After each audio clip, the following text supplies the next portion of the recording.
Friends, జనవరి 1 2026 సంవత్సరంలో అందరూ new year కి సంబంధించినటువంటి వేడుకల్లో మునిగిపోయి ఉంటే జార్ఖండ్ లోని దుబేరా అనే విలేజ్ లో మాత్రం ఒక బీడు భూమిలో తవ్వే కొద్దీ 2 మృతదేహాలు బయటపడ్డాయి. మొదటిగా ఈ ఊరిలోని బీడు భూమిలో దొరికినటువంటి మృతదేహం కుక్కదైతే, ఇదే భూమిలో ఇంకాస్త లోతుగా దాదాపు 12 అడుగుల వరకు తవ్వుకుంటూ పోతే దొరికినటువంటి మృతదేహం మహిళది. సో ఫ్రెండ్స్, బాగా పకడ్బందీగా ప్లాన్ చేసి చంపేసినటువంటి ఈ మహిళా మృతదేహం ఎవరిది, అసలు ఏంటి స్టోరీ అని తెలుసుకోబోయే ముందు, మనలో సామాన్యులుగా మనతో పాటు బతికినటువంటి కుటుంబాల నుంచి బయటపడినటువంటివే ఈ క్రైమ్ స్టోరీలు. బిగినింగ్ స్టేజ్ లో చిన్నప్పటి నుంచి మంచి పేరుతో ఉండేటటువంటి ఒక సాధారణ వ్యక్తి క్రైమ్ చేసే రేంజ్ కి ఎందుకు వెళ్తున్నాడు అనేది ఖచ్చితంగా మీరు తెలుసుకోవాలి. కొంతమంది పరిస్థితుల ఆలోచనలు, వాళ్ళ కథలు వింటున్న ప్రతిసారి కూడా మనం అలర్ట్ అవ్వడానికి చాలా స్కోప్ ఉంటుంది. అంటే మన జీవితాల్లో జరగాలని కాదు, జాగ్రత్త పడమని మాత్రమే చెప్తున్నాను. ఇక 25 ఏళ్లకే అర్ధాంతరంగా ముగిసిపోయినటువంటి ప్రియాంక జీవితంలోకి ఒక్కసారి వెళ్ళామంటే, జార్ఖండ్ లోని దట్టమైన అడవుల్లో దారువా అనే ఒక విలేజ్ ఉంది. ఈ చిన్న గ్రామంలో ద్వారక అలాగే అనిత అనే ఇద్దరు దంపతులకి పుట్టినటువంటి మొట్టమొదటి బిడ్డే ప్రియాంక. ఈ దంపతులకి ప్రియాంక తర్వాత మరో బాబు మరో పాప కూడా జన్మించారు. అయితే ఫ్రెండ్స్, ఈ ప్రియాంక ఎప్పుడైతే ఇంటర్మీడియట్ కంప్లీట్ చేసుకుని BA కూడా చదువుతూ ఉందో, ఇక మనందరికీ తెలిసిన విషయమే, ఎప్పుడైతే ఆడపిల్ల పెద్ద చదువులు చదువుకుంటున్నా గానీ, జాబ్ చేసుకుంటున్నా గానీ వెంటనే తల్లిదండ్రులు పెళ్లి చేయాలనే చూస్తారు. ఈ ఆలోచన అనేది ప్రత్యేకంగా పల్లెటూరులో ఎక్కువగా ఉంటుంది కాబట్టి, ఈ ప్రియాంకకి బాగా చదివి పెద్ద పెద్ద ఉద్యోగాలు చేయాలన్న కోరిక ఉన్నా కూడా ప్రియాంక తల్లిదండ్రులు మాత్రం కంప్లీట్ గా ఈ అమ్మాయికి పెళ్లి చేసే విషయం మీద ఎక్కువగా ధ్యాస పెట్టేవారు. ఇదే విధంగా ప్రియాంక తల్లిదండ్రులు కూడా ప్రియాంకకి మంచి సంబంధం దొరకగానే BA చదువుతుండగానే ప్రియాంకకి పెళ్లి చేశారు. 2019లోనే గుడియా అనే విలేజ్ లో ఉండేటటువంటి రంజిత్ అనే వ్యక్తికి ఈ ప్రియాంకనిచ్చి పెళ్లి చేశారు. ప్రియాంకని చేసుకున్నటువంటి ఈ రంజిత్ మెహతా గురించి ఎక్కువగా డీప్ వెరిఫికేషన్ చేయకుండానే ఈ పెళ్లి నిశ్చయం చేశారు ఈ ప్రియాంక వాళ్ళ తల్లిదండ్రులు. కాకపోతే ఫ్రెండ్స్, ఇక్కడ అసలు ముఖ్యమైనటువంటి విషయం ఏంటంటే, ఈ ప్రియాంకని రంజిత్ అనే వ్యక్తి చాలా బాగా చూసుకుంటున్నాడు. పెళ్లి అయినప్పటి నుంచి ఈ ప్రియాంక కంప్లీట్ గా 7 ఏళ్ల వరకు కూడా కంటిన్యూగా వాళ్ళ అమ్మకి ఫోన్ కాల్స్ చేస్తూనే వచ్చిందనమాట, ఒక్క రోజు కూడా మిస్ అవ్వకుండా. ఎందుకంటే పెళ్లైన కొత్తలో ప్రియాంకని కంప్లీట్ గా వాళ్ళ తల్లి ఏంటంటే రోజుకి ఒక్కసారైనా కనీసం ఫోన్ చేయమని చెప్పేసి గట్టిగా చెప్పడంతో 2019లో పెళ్లైన మొదటి రోజు నుంచి కూడా కంప్లీట్ గా ప్రియాంక వాళ్ళ అమ్మకి రోజుకి ఒక్కసారైనా ఫోన్ చేస్తూనే ఉండేది. ఇది ఒక రోజువారీ అలవాటుగా ఈ తల్లి కూతుర్లకి మారిపోయింది. ఫ్రెండ్స్, చూస్తూనే 7 ఏళ్లు గడిచిపోయిందే కానీ ఎప్పుడు కూడా ప్రియాంక తన భర్త అయినటువంటి రంజిత్ గురించి వాళ్ళ అమ్మకి పెద్దగా అంటే ఎక్కువగా బ్యాడ్ గా షేర్ చేసుకుంది ఏదీ లేదు. చిన్న మనస్పర్ధలు గొడవలు ఉన్నా కూడా ప్రియాంక లైఫ్ బాగానే ఉందని చెప్పేసి తల్లిదండ్రులు అనుకుంటున్న సమయంలోనే కరెక్ట్ గా డిసెంబర్ 28, 2025 వరకు కూడా ప్రియాంక దగ్గర నుంచి ఫోన్ వచ్చేంత వరకు కూడా ఈ ప్రియాంక తల్లిదండ్రులు ఇదే ఆలోచనతోనే ఉండేవారు. కానీ డిసెంబర్ 28 తర్వాత ఈ ప్రియాంక దగ్గర నుంచి వాళ్ళ అమ్మకి ఎటువంటి కాలు రాలేదు. డిసెంబర్ 28 రోజు మొత్తంగా కూడా ఎటువంటి కాల్ అనేది కూతురు దగ్గర నుంచి రాకపోవడంతో ప్రియాంక తల్లి అయినటువంటి అనిత గారికి ఏదో తెలియని వెలితి. ఎందుకంటే తల్లి హృదయం అంతే, అందరికి తెలిసిన విషయమే. కాకపోతే ఈ రోజు ఫోన్ చేయడం అనేది ఆనవాయితీగా అలవాటుగా పెట్టుకున్నారు కదా, ఒక్కసారిగా కాల్ లేకపోవడంతో తల్లిగారు కాస్త కన్ఫ్యూజ్ అయిపోయారు. అయితే కూతురు ఏదో పనిలో పడి ఫోన్ చేయలేదని చెప్పేసి సర్దుకున్నటువంటి తల్లికి డిసెంబర్ 29వ రోజు వచ్చినా కూడా చూస్తూనే 28, 29 దాటేశాయి. ఎటువంటి ఫోన్ కాల్ అనేది కూతురు దగ్గర నుంచి రాలేదు. ఇక వెంటనే ఈ తల్లి అయినటువంటి అనిత గారు తన భర్త అయినటువంటి ద్వారకా గారి దగ్గరికి వెళ్లి తన కూతురు గురించి చెప్పుకుంది. నాకెందుకో కూతురు గురించి భయంగా ఉంది, తను 2 రోజుల వరకు కాల్ చేయలేదంటే అక్కడ పరిస్థితి అయితే సరిగ్గా లేదని చెప్పేసి నాకు అనిపిస్తుందని చెప్పేసి భార్య భర్తతో చెప్పింది. కానీ సాధారణంగా ఇంట్లో ఉండేటటువంటి పెద్దవాళ్ళ ఆలోచన ఏ విధంగా ఉంటుందో మీకు తెలుసు. లోపలెక్కడో భయాన్ని దాచేస్తూనే ఈ భర్త అయినటువంటి ద్వారకా గారు తన భార్యకి నచ్చ చెప్తూ ఖచ్చితంగా కూతురు ఈ రోజు కాకపోతే రేపు ఖచ్చితంగా ఫోన్ చేస్తుందని చెప్పారు. ఎంతగా భార్యకి ధైర్యం చెప్పినా కూడా భర్త అయినటువంటి ద్వారకా గారి మనసులో కూడా విపరీతమైనటువంటి భయం అనేది మొదలైంది. చిన్నగా భార్య నుంచి కాస్త దూరంగా వచ్చేసి ద్వారకా గారు స్వయంగా తన ఫోన్ నుంచి కూతురికి ఫోన్ చేశారు. రిజల్ట్ అయితే సేమ్. అత్తారింట్లో ఉండేటటువంటి కూతురు ప్రియాంక ఫోన్ ఎత్తడం లేదు. దీంతో విపరీతమైనటువంటి ఆందోళనకి గురైనటువంటి ద్వారకా గారు అల్లుడు రంజిత్ కి ఫోన్ చేశారు. ఇక అప్పుడు రంజిత్ చాలా కూల్ గా మాట్లాడుతూనే ఎప్పుడైతే ద్వారకా గారు తన కూతురు ఫోన్ ఎత్తట్లేదు, ఎటుపోయిందని చెప్పేసి అడగగానే రంజిత్ చాలా కూల్ మైండెడ్ తోనే మాకైతే తెలియదు, మీ కూతురు ఇంకా మీ ఇంటికి వచ్చేసిందని మేము అనుకుంటున్నాం అని చెప్పేసి రిప్లై ఇచ్చారు. ఎప్పుడైతే తన కూతురు గురించి వినకూడనటువంటి ఈ మాట తండ్రి అయినటువంటి ద్వారకా గారు విన్నారో అక్కడికక్కడే కుప్పగొలిపోయారు. చిన్నగా ధైర్యాన్ని తెచ్చుకుంటూనే ద్వారకా గారు మాకు చెప్పకుండా నీకు చెప్పకుండా నీ భార్య ఎటుపోతుందని చెప్పేసి గట్టిగా అడిగారు. ఇక్కడతో అల్లుడైన రంజిత్ చాలా కూల్ గానే రెస్పాండ్ అవుతూనే నాకైతే తెలియదనే మాటనే స్పష్టంగా చెప్పడం మొదలు పెట్టాడు. ఇక చేసేది ఏమీ లేక టైం వేస్ట్ అనేది జరగకుండా తండ్రి అయినటువంటి ద్వారకా గారు కూతుర్ని వెతుక్కుంటూ బయలుదేరారు. ప్రియాంక పుట్టినిల్లైనటువంటి దారువా దగ్గర నుంచి ప్రియాంక మెట్టినిల్లైనటువంటి ఈ గొడియా వరకు కంప్లీట్ గా విలేజ్ లన్నీ కూడా సెర్చ్ చేయడం మొదలు పెట్టారు. ముందుగా ప్రియాంక వాళ్ళ బంధువులకి, ప్రియాంకకి సంబంధించినటువంటి ఫ్రెండ్స్ కి ఫోన్ చేసేసి అమ్మాయి వచ్చిందా లేదా అని కనుక్కోవడం మొదలు పెట్టారు. చిన్నగా ప్రియాంక ఏ ఇంటికి రాలేదు, ఎక్కడికి వెళ్ళలేదనే విషయం అయితే క్లియర్ గా ఈ ప్రియాంక వాళ్ళ తండ్రికి తెలిసిపోయింది. ఇక ఫైనల్ ఫైనల్ గా ఈ ద్వారకా గారు నిస్సహాయ స్థితిలో చివరికి వియ్యంకుల వాళ్ళ ఇంట్లోకి చేరారు. ప్రియాంక తల్లిదండ్రులైనటువంటి ఈ ద్వారకా అనిత గారు ఎప్పుడైతే అల్లుడింటికి వెళ్లి అక్కడ విచారణ మొదలు పెట్టారో చాలా ప్రశాంతంగానే రంజిత్ దగ్గర నుంచి రంజిత్ ఇంటి వాళ్ళు బంధువులు కూడా తమకేమీ తెలియదు అన్నట్టుగానే చెప్పుకుంటూ వచ్చారు. ఇక చేసేది ఏమీ లేక ఇంకా టైం వేస్ట్ అవ్వకుండానే ఈ ద్వారకా గారు వెంటనే పోలీస్ స్టేషన్ కి వెళ్లిపోయారు. త్వరగా విశ్రాంపూర్ పోలీస్ స్టేషన్ కి చేరుకున్నటువంటి ద్వారకా గారు తన కూతురు మిస్ అయినట్టుగా పోలీస్ స్టేషన్ లో రిపోర్ట్ ఇచ్చారు. అత్తారింట్లో చివరిగా కనిపించినటువంటి ప్రియాంక ఎక్కడికో బయటకు వెళ్ళింది. ఆమెను ఎవరైనా తీసుకువెళ్లారా లేకపోతే ఆమెను ఎవరైనా బ్లాక్ మెయిల్ చేశారా? ఇదంతా కాకుండా ప్రియాంక ఎక్కడైనా వాళ్ళ ఫ్రెండ్స్ ఇంటికి ఎవరినైనా నమ్మి వెళ్తే అక్కడి నుంచి అమ్మాయి మిస్ అయిపోయిందా అని చెప్పేసి పోలీసులు ఇన్వెస్టిగేషన్ మొదలు పెట్టారు. మెల్లమెల్లగా రోజులు గడిచే కొద్దీ ప్రియాంక తండ్రి అయినటువంటి ద్వారకా గారి మనసులో విపరీతమైనటువంటి ఆందోళన వల్ల ఆయనకి ఆరోగ్యం కూడా క్షీణించింది. ఎంతగా ప్రయత్నిస్తున్నా కూడా సీసీటీవీ ఫుటేజ్లు గమనిస్తున్నా కూడా ఎక్కడా కూడా ప్రియాంక గురించి కాస్త క్లూ కూడా దొరకడం లేదు. ఇక ఇక్కడ పోలీసులు ప్రదర్శించినటువంటి ఒక ముఖ్యమైనటువంటి విషయం ఏంటంటే మెల్లగా పోలీసులు ఈ గొడియా విలేజ్ లో అసలు రంజిత్ గురించి రంజిత్ ఫ్యామిలీ గురించి తెలుసుకోవడం మొదలు పెట్టారు. చిన్నగా ఈ గొడియా విలేజ్ లోని ప్రజలందరూ కూడా రంజిత్ ఫ్యామిలీ మంచిదనే చెప్పారు. కాకపోతే పోలీసులకి బాగా క్లోజ్ గా ఉండేటటువంటి వ్యక్తుల దగ్గర పోలీసులు తెలుసుకున్నటువంటి ఒక విషయం ఏంటంటే ఈ రంజిత్ తన భార్యతో కాకుండా వేరే ఒక అమ్మాయితో కూడా చాలా ఎక్కువగా క్లోజ్ గా మూవ్ అవుతున్నట్టు కొంతమంది వ్యక్తులు చెప్పారు. అయితే రంజిత్ అప్పుడప్పుడు రహస్యంగా తిరుగుతున్నటువంటి అమ్మాయి గురించి చాలా వరకు ఎవరు కూడా క్లారిటీగా చెప్పలేదు. ఎందుకంటే ఆడపిల్ల విషయం కాబట్టి పల్లెటూరులో సామాన్యంగా చెప్పరు. సో దీంతో ఎక్కడో పోలీసులకి సాక్ష్యాలు దొరకపోయినా రంజిత్ మీద ఒక డౌట్ అనేది ఉంది. ఇక పోలీసులు రంజిత్ యొక్క ఫోన్ కాల్ లిస్ట్ ను ఒక్కసారి తెరిచి చూసినా కూడా ఎక్కడా కూడా రంజిత్ ఎవరితో కూడా ఎక్కువగా మాట్లాడినట్టు దాఖలాలు లేవు. అయితే ఇక్కడ పోలీసులు బాగా తెలివిగా రంజిత్ మాట్లాడేటటువంటి వ్యక్తుల్లో ఎవరైనా ఆడపిల్లలు ఉన్నారా అని చెప్పేసి చూస్తూ వెళ్లారు. ఇక్కడ ట్విస్ట్ ఏంటంటే ఆల్మోస్ట్ రంజిత్ మాట్లాడేటటువంటి వ్యక్తుల్లో ఆడపిల్లలు కూడా చాలా తక్కువ ఉన్నారు, అసలు లేరు. కానీ ఒక అన్నోన్ నెంబర్ నుంచి రంజిత్ కి ఫోన్ కాల్ వస్తుంది అనే విషయం మాత్రం పోలీసులు గమనించారు. రంజిత్ కి వచ్చేటటువంటి ఈ అన్నోన్ నెంబర్ అనేది గుడ్డీదేవి అనే అమ్మాయి దాన్ని తెలుసుకున్నా కూడా అసలు ఎటువంటి అంటే ఫర్దర్ సాక్ష్యాలు అనేవి దొరకలేదు. లైక్ ఈ గుడ్డీదేవి గానీ రంజిత్ గానీ వీళ్ళిద్దరూ కలిసి ఏదైనా చేశారనే సాక్ష్యాలు కూడా పోలీసులకు దొరకలేదు. ఆల్మోస్ట్ ఇక్కడ వరకు ప్రతిదీ కూడా వదలకుండా వస్తున్నటువంటి పోలీసులకి అసలైనటువంటి పెద్ద షాక్ తగిలింది. రంజిత్ ఉండేటటువంటి ఈ గొడియా విలేజ్ కి పక్క వైపుగా దుబేరా అనే విలేజ్ ఒకటి ఉంది. ఈ దుబేరా విలేజ్ లో ఎవరు వాడకుండా ఉండేటటువంటి ఒక బీడు భూమి మీద ఒక వింత ప్యాటర్న్ ని ప్రజలు గమనించారు. వింత ప్యాటర్న్ అంటే ఏమి లేదు ఫ్రెండ్స్, ఈ బీడు భూమిని అయితే అప్పటి వరకు ఎవరు వాడలేదు. కాకపోతే కొన్ని రోజులుగా ఏంటంటే ఈ బీడు భూమిలో కొంత ప్రాంతం వరకు మాత్రం చాలా క్లియర్ గా ఆ ప్రాంతంలో ఎవరో తవ్వినట్టు ఉండడం అనేది ప్రజలు గమనించారు. ఇక పల్లెటూరులో ఉండేటటువంటి కొంతమంది మనుషులు ఏ విధంగా ఉంటారో మీకు తెలిసిన విషయమే. ఇక్కడి బీడు భూమిలో ఎవరో హత్య చేసి ఒక శవాన్ని పూడ్చిపెట్టారని కొంతమంది, ఇదంతా కాదు ఇక్కడ ఖచ్చితంగా చేతబడి చేసుంటారని చెప్పేసి మరికొంతమంది గట్టిగా మాట్లాడుతూ పోవడంతో ప్రజలందరిలో మొదలైనటువంటి ఈ పుకార్లు ఆందోళన కారణంగా కొంతమంది ప్రజలు ఏంటంటే పోలీసులకి కంప్లైంట్ ఇచ్చారు. ఎప్పుడైతే పోలీసులకి కొంతమంది ప్రజలు ఆ బీడు భూమిలో ఏదో జరిగిందని చెప్పారో ఇక వెంటనే హుటాహుటిన పోలీసుల టీం తో పాటు ప్రియాంక తండ్రి ద్వారకా గారు కూడా ఆ బీడు భూమి ప్రాంతానికి చేరుకున్నారు. ఎప్పుడైతే పోలీసులు ఆ బీడు భూమి ప్రాంతంలోకి అడుగు పెట్టారో అప్పుడు పోలీసులకు ఒక పెద్ద షాకింగ్ విషయమే తెలిసింది. అంటే ఆల్మోస్ట్ కేసు కూడా సాల్వ్ అయిపోయింది అనమాట. ఎందుకంటే అసలు ఆ బీడు భూమి ఎవరిది అని చెప్పేసి పోలీసులు అక్కడికి వెళ్ళిన తర్వాత తెలుసుకుంటే ఎవరైతే రంజిత్ కి అప్పుడప్పుడు అన్నోన్ కాల్స్ తో ఫోన్ చేస్తూ ఉంటారో ఆ పర్సన్ అయినటువంటి గుడ్డీదేవి అనే ఆవిడది ఈ భూమి అనమాట. సో క్రిస్టల్ క్లియర్ గా ఈ భూమి ఓనర్ అయినటువంటి గుడ్డీదేవి ఈ రంజిత్ కలిసి ఏదో చేశారని చెప్పేసి ఆల్మోస్ట్ పోలీసులు నిర్ధారణకు వచ్చేశారు. ఇక పోలీసులకి ప్రజలకి ఆ బీడు భూమి ప్రాంతంలో ఎక్కడైతే అనుమానం కలిగిందో ఆ అనుమానం కలిగినటువంటి ప్రాంతంలో తవ్వకాలు మొదలు పెట్టారు. ఫ్రెండ్స్ పోలీసులు ఈ ప్రాంతంలో తవ్వకాలు మొదలు పెట్టింది ఒక నలుగురు మనుషులతో అనమాట.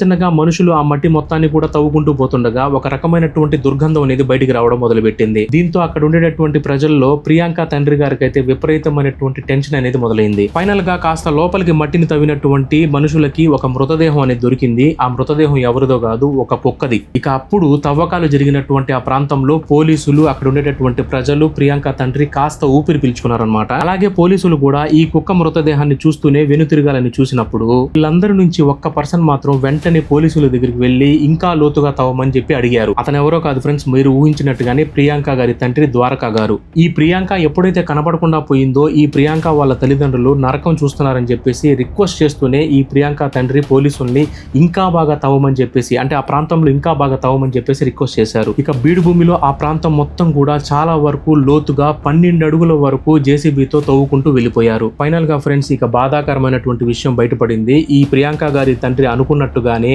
ఆ 12 అడుగుల లోతులో ప్రియాంక శవం బయటపడింది. దీంతో అదే ప్రదేశంలో కూతుర్ని ఆ విధంగా చూడగానే తండ్రి అక్కడికక్కడే కుప్పకూలిపోయారు. ఇక పోలీసులు ఆలస్యం అనేది చేయకుండా ఈ ల్యాండ్ ఓనర్ అయినటువంటి గుడ్డీదేవి ఇంటికి వెళ్లారు. ఎప్పుడైతే పోలీసులు గుడ్డీదేవి ఇంటికి వెళ్లారో గుడ్డీదేవి ఇంటి నుంచి పరారైపోయిన విషయం గుడ్డీదేవి భర్త చెప్పాడు. నా భార్య 2-3 రోజుల నుంచి ఆందోళనగా తిరుగుతూనే ఉంది. ఈ రోజు పొద్దున్నే నా భార్య బయటికి వెళ్ళిపోవడం ఫోన్ ఎత్తలేదు, ఎటు వెళ్ళాననేది కూడా చెప్పలేదు, నా భార్య కనపడటం లేదని చెప్పేసి పోలీసులకు చెప్పాడు ఈ గుడ్డి దేవి భర్త. సో ఆల్మోస్ట్ మొత్తం మ్యాటర్ అర్థమైపోయినటువంటి పోలీసులు ఫర్దర్ ఇన్వెస్టిగేషన్ కోసం సీసీటీవీ ఫుటేజ్ల దగ్గర నుంచి కాల్ లిస్టులు ప్రతిదీ కూడా స్కాన్ చేయడం మొదలు పెట్టారు. ఈ కేసుని ముందుకు తీసుకెళ్లడానికి, కోర్టులో సాక్ష్యాలు ప్రొడ్యూస్ చేయడానికి పోలీసులు విపరీతంగా ప్రయత్నిస్తున్న సమయంలో ఈ ప్రియాంకకి సంబంధించినటువంటి పోస్ట్ మార్టం రిపోర్ట్స్ అనేవి వచ్చాయి. ఫ్రెండ్స్, ఇక్కడ ఇంపార్టెంట్ విషయం, ఒక ట్విస్ట్ ఏంటంటే ప్రియాంకని ఎవరో గొంతు పిసికి చంపేసినట్టుగా పోస్ట్ మార్టం రిపోర్ట్ లో క్లియర్ గా నిర్ధారణ అయింది. గొంతు చుట్టూ ఒక మఫ్లర్ ని చుట్టి ఊపిరాడకుండా ఆమెను చంపినట్టుగా రిపోర్ట్స్ అనేవి వచ్చాయి. కాకపోతే ఫ్రెండ్స్, ఆమె బాడీలో ఎక్కడా కూడా వేరే ఘాట్ అనేది, ఏ మార్క్ అనేది లేదనమాట.